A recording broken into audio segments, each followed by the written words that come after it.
Hi guys, welcome back to our channel Finance for Beginners. Today in this video I'm going to show you how to log into your Complete Payroll account. To do so, follow some simple steps with me. First of all, open your browser, then go to your default search engine.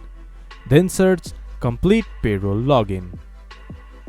From there, go to the first result that shows up or go to www.completepayroll.com.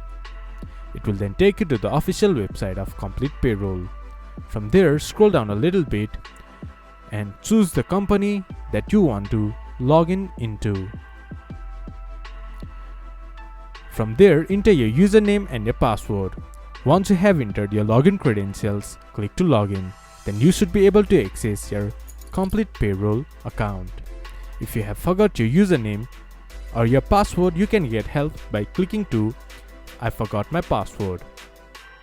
This much for today's video. If you guys find our video helpful, please leave a like and comment. And do not forget to subscribe our channel and hit the bell icon.